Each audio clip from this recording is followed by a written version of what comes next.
I'm State Representative Russ Hunter. I represent the 48th Legislative District, which is parts of Bellevue, Redmond, Kirkland, a teeny little bit of Issaquah, and all of the Points communities. So we're going to deal with about a $2.8 billion budget problem this year. And some of it is going to get dealt with cuts. We're hoping to get some additional money from the federal government. We don't have an answer yet on exactly what will happen there and what the spending rules will be on that. We'll probably have to make some cuts. I'm unwilling to make the level of cuts that the governor proposed in her budget in December. I'm unwilling to cut our significant cuts in our investment in early childhood learning for at-risk kids. These are kids that make families that make less than the federal poverty level, in many cases less than $10,000 a year for a family of 3 or 4. Those kids need the extra help in school before they arrive in kindergarten so that they're competitive. We need to not cut our state need grant. Her budget cuts half to 2/3 of the money that we provide in scholarships for state universities to poor kids. And I'm just not willing to go through a generation of kids where your ability to go to college is eliminated if you're not rich. I just don't think that's okay. This is Dr. Chip Kimball, and we're here in the Lake Washington School District. So we wanted to talk some about what would be the impact on Lake Washington if the budget cuts that were proposed in the governor's Book 1 budget were to actually take place. What would happen to kids? So in Lake Washington, just from a financial standpoint, that would be approximately $7.6 million in cuts to Lake Washington. And, a cut of that magnitude is 10 times harder than the cut of approximately the same magnitude a year ago. And the reason why is a year ago we cut everything to the bone. We cut every piece of administration, we cut every kind of support we could without touching the classroom. And now we're going to have to start touching the classroom. It means increased class sizes, it means charging more for any extracurricular activities, it means eliminating electives, it means eliminating special programs, and it means eliminating safety net for kids, for those kids that are struggling to get to standard and pass those tests that we think are so important. So this would be extra help for struggling kids we wouldn't be able to do anymore. That's exactly right. Okay, wow. You talked about kindergarten class sizes going from 19 to 25? Yes, that's correct. Wow. And what we know about kids in early learning is that when you have small class sizes in kindergarten and first grade, our reading achievement goes up substantially. So since the implementation of 728, which is where we got that money to reduce that class size, our reading scores have gone in the 70s to in the 90s. Over that 8-year period of time. Wow. And that's consistent across the state. When you take that away, the reading achievement of kids is going to decline. And reading is a gateway skill for those kids for the rest of their life.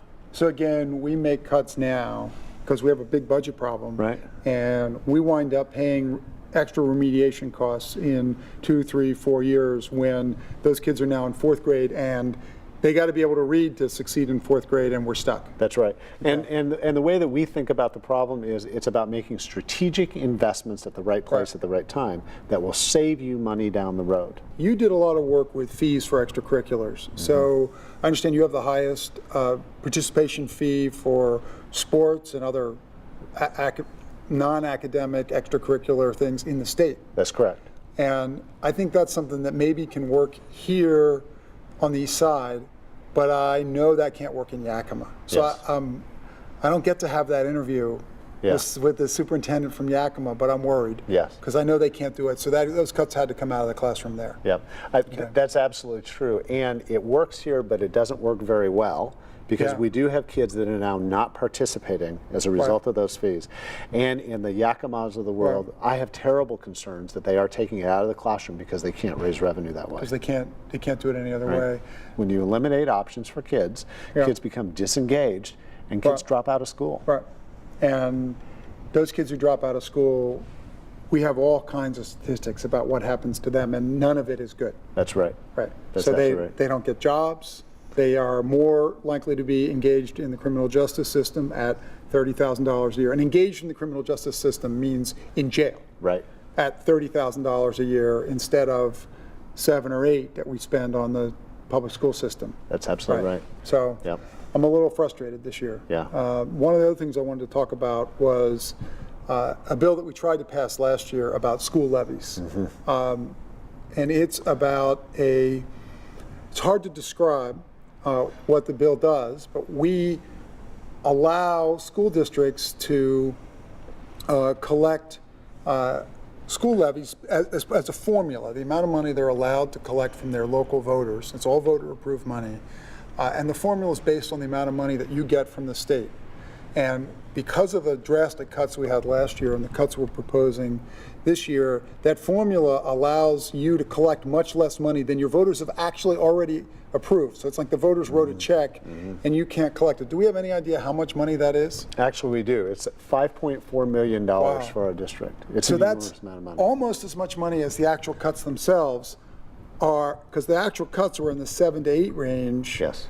And so the cut in the amount of levy money that your voters have already approved that you'd be allowed to collect is 5. Wow. That's correct. So we'd have a $12 million impact overall as a result of these cuts because of this leveraging effect. That's right. And we're asking the legislature to simply renew this bill that was in place to protect that base. Right. And it is a $5.4 million cut for Lake Washington School District. And again, this is money our local voters have already voted That's correct. to approve. You know, we rely heavily upon data and research to decide where we invest our money. If you've got a kid in 2nd grade, for example, you have 5 years of lack of money. By the time they hit 7th grade, if you've got kids who aren't reading by 7th grade or reading well, the likelihood of them ever surviving is very, very small. And so we can't have generations of kids that go through this with that lack of resource. Okay. Thanks. Okay. It's good to talk to you, Chip. Thank you. Thank you.